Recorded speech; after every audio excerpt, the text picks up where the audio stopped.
नमस्कार friends, welcome to my YouTube channel GMD classes. आज हम आपको क्लास 10 का मोस्ट इम्पॉर्टेंट टॉपिक जो हर वर्ष बोर्ड परीक्षा में 2 नंबर का पूछा जाता है, प्रकाश का परावर्तन और उसके नियम। प्रकाश का परावर्तन होता क्या है? देखिए फ्रेंड्स, क्लास 10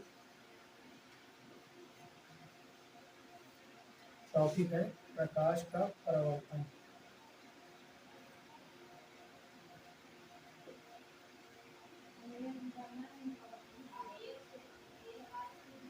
प्रकाश का परावर्तन प्रकाश का परावर्तन होता क्या है? आप लोगों को पहले ये पता होना चाहिए कि प्रकाश का परावर्तन होता क्या है। तो प्रकाश का परावर्तन जानने के पहले आपको ये पता होना चाहिए कि प्रकाश क्या होता है।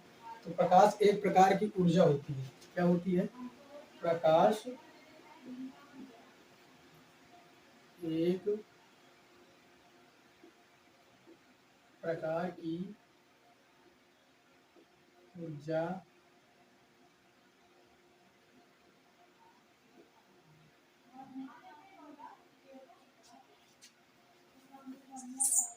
प्रकाश एक प्रकार की ऊर्जा होती है जो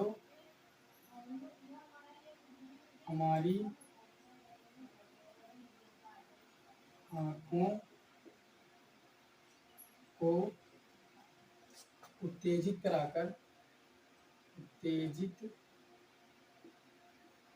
कर हमें वस्तुओं का आभास कराती है।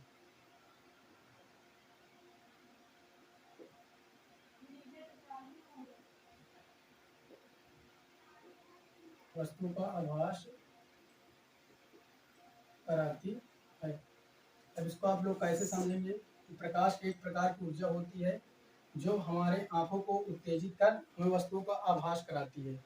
तो कैसे होता है? जैसे मान लीजिए कोई वस्तु रखी है और यहाँ से कोई मान लीजिए प्रकाश, यहाँ से मान लीजिए कोई प्रकाश आ रहा है। उसके बाद यहाँ पर मान लीजिए आप खड़े हैं और जब ये प्रकाश इस वस्तु पर पड़ता है उसके बाद इससे टकराने पर हमारी आंखों में पड़ता है, तभी हमें वस्तु दिखाई देती है। एग्जाम्पल के तौर पर आप अगर अंधेरा में खड़े हों, प्रकाश के गुण क्या होते हैं? तो प्रकाश सदैव सीधी रेखा में चलता है। प्रकाश के गुण, तो पहला गुण है प्रकाश सदैव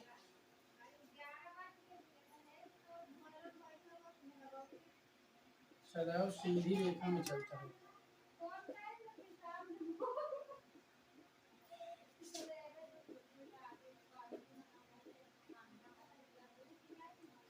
प्रकाश सदैव सीधी रेखा में चलता है। अब इसको आप कैसे समझे? प्रकाश सदैव सीधी रेखा में चलता है। आप टार्च, आपके घर में टार्च होगी, टार्च को जब आप अंधेरे में मारते हैं तो उसकी प्रकाश, जो टार्च की लाइट होती है, एकदम सीधी जाती है चीरते हुए। तो आप देखेंगे प्रकाश सीधी रेखा में। और एक आप देखिए गर्मियों के दिन में आप मान लीजिए धूप में छाता लेकर के निकलते हैं, ये मान लीजिए छाता है और ये आप खड़े हैं, तो ये मान लीजिए सूर्य का प्रकाश है, ये आता है तो क्या, जैसे मान लीजिए सूर्य का प्रकाश, जब सूर्य का प्रकाश छाता में पड़ता है तो क्या ये मुड़ के आ जाता है? क्या आपके ऊपर, ये आपके ऊपर मुड़ के थोड़ी आ जाता है। इससे क्या होता है? प्रकाश सदैव सीधी रेखा में चलता है। दूसरा गुण क्या है?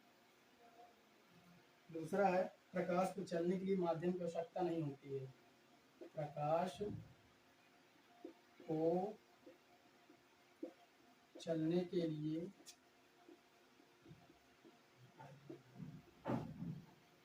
माध्यम की आवश्यकता नहीं होती है। प्रकाश को चलने के लिए माध्यम की आवश्यकता नहीं होती है। जैसे मान लीजिए कि सूर्य का प्रकाश पृथ्वी तक आता है, हमारे सूर्य का प्रकाश पृथ्वी तक आता है तो उसको पता नहीं कितने माध्यमों का सामना करना पड़ता है। ओजोन परत है, उसके बाद धूल कण है, गैसों का पता नहीं कितनी परतें हैं।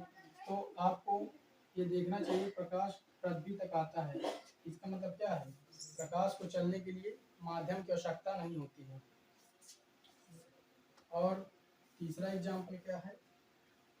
प्रकाश की चाल प्रकाश की चाल अलग अलग माध्यम में अलग अलग होती है। प्रकाश की चाल अलग अलग माध्यम में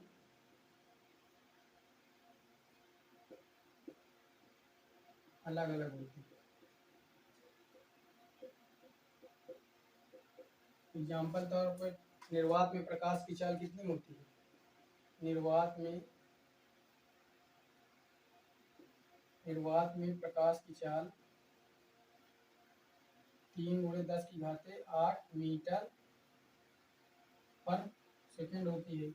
और निर्वात में प्रकाश की चाल सबसे ज़्यादा किसमें होती है? तो प्रकाश की चाल सबसे ज़्यादा निर्वात में होती है। और उसके बाद सबसे कम किसमें होती है? हीरे में 1.25 × 10⁸ मीटर पर सेकेंड। ये क्या होती है? हीरे में होती है। सबसे कम प्रकाश की चाल किसमें होती है? हीरे में। और ये मुख्य गुण है। और प्रकाश की गुण होते हैं, जैसे प्रकाश में विवर्तन होता है, प्रकाश में ध्रुवण होता है, प्रकाश में अपवर्तन होता है। तो ये कुछ गुण है, इनको आप याद कर लीजिएगा। अब देखिए हम मेन टॉपिक देखते हैं, प्रकाश का परावर्तन। प्रकाश का परावर्तन।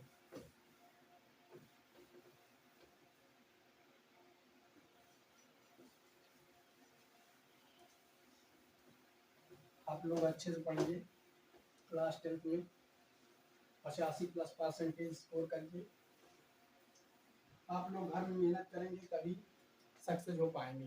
ठीक है। अब देखिए प्रकाश का परावर्तन। प्रकाश का परावर्तन, प्रकाश का परावर्तन, इसको इंग्लिश में बोलते हैं रिफ्लेक्शन ऑफ लाइट।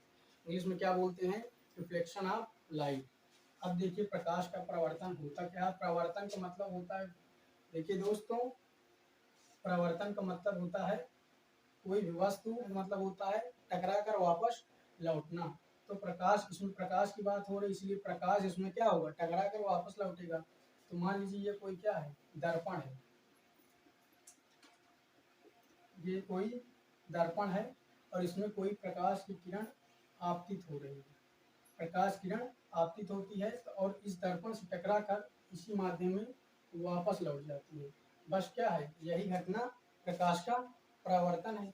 प्रकाश का परावर्तन, प्रकाश की किरण का किसी दर्पण से टकरा कर वापस इसी माध्यम, देखिए इसी माध्यम में आया और इसी माध्यम वापस लौट गया।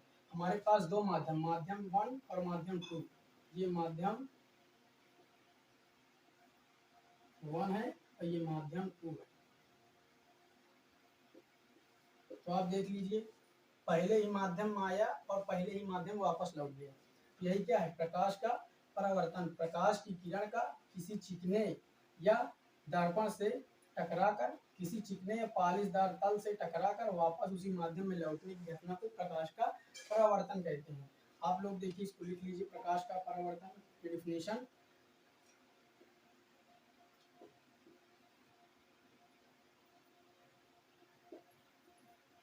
प्रकाश की किरण का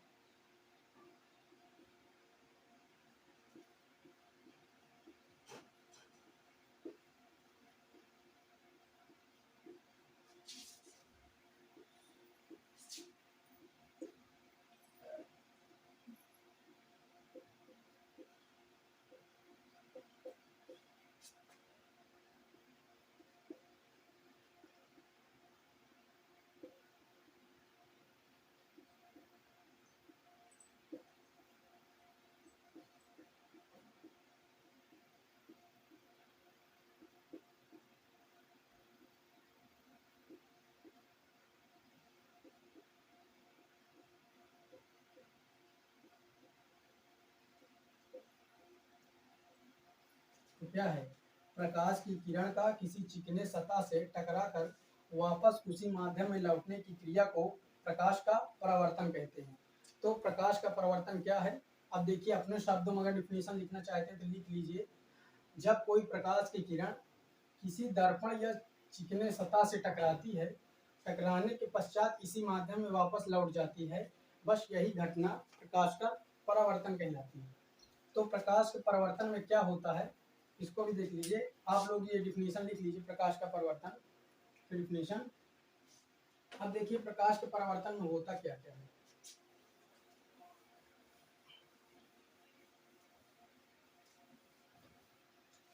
प्रकाश के परावर्तन में यह किरण जो दर्पण से टकराती है उसे हम क्या कहते हैं, उसे कहते हैं आपतित किरण। क्या कहते हैं, आपतित किरण।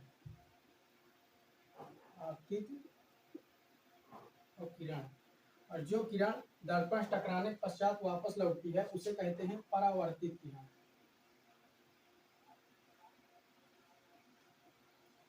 परावर्तित किरण। तो आपतित किरण और ये क्या हो गई परावर्तित किरण। जो किरण दर्पण से टकराती है उसे हम कहते हैं आपतित किरण, जो किरण दर्पण से टकराने के पश्चात वापस लौटती है उसे कहते हैं परावर्तित किरण। और इसे क्या कहते हैं ये तो आप लोग जानते हैं, ये क्या है दर्पण है। तो ये हो गई आपतित किरण, ये हो गई परावर्तित किरण। और इस तल पर हम एक अभिलंब खींचते हैं, जिसे हम एक रेखा खींचते हैं जिसे हम क्या कहते हैं अभिलंब। अभिलंब।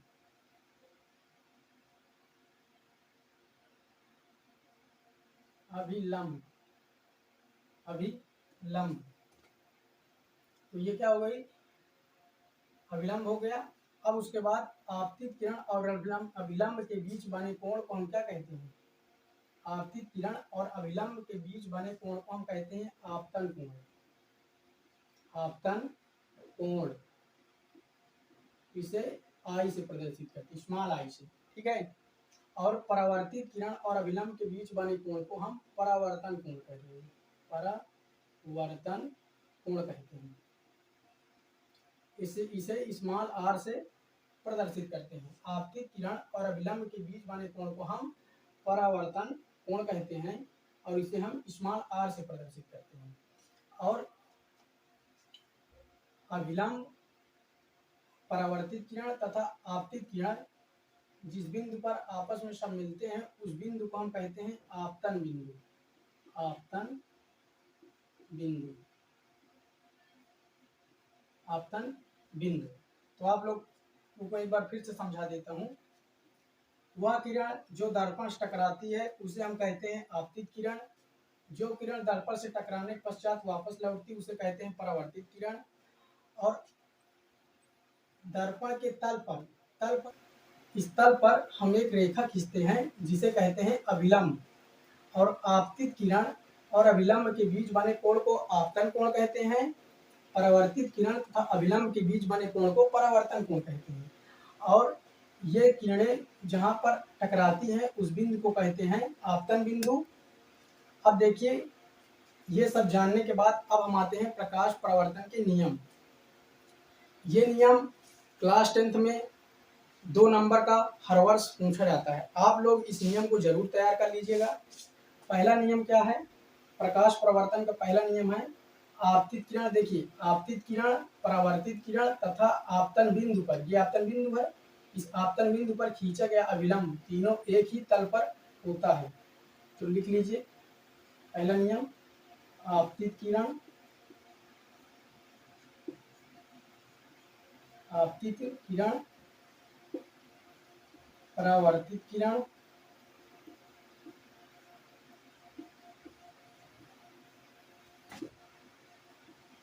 तथा आपतन बिंदु पर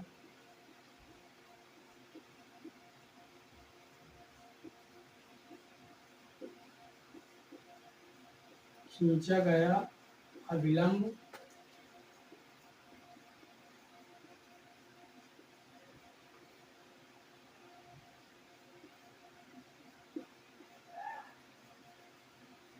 तीनों एक ही तल पर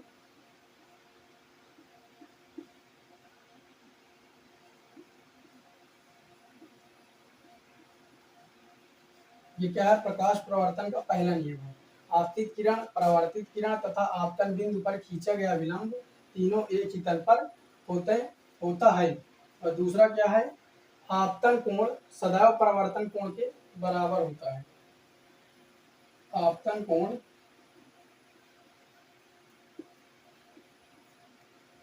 सदैव परावर्तन कोण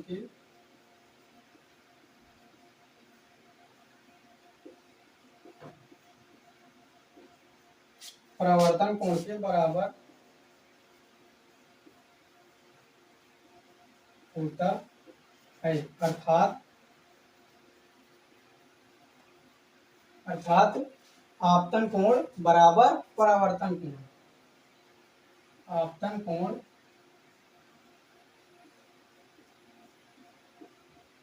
बराबर परावर्तन कोण। आप लोग, गर्मी के दिन है, बहुत ज़्यादा गर्मी है, घरों में पंखा लगा करके और कूलर में बैठ करके आराम से पढ़ाई करिए, क्योंकि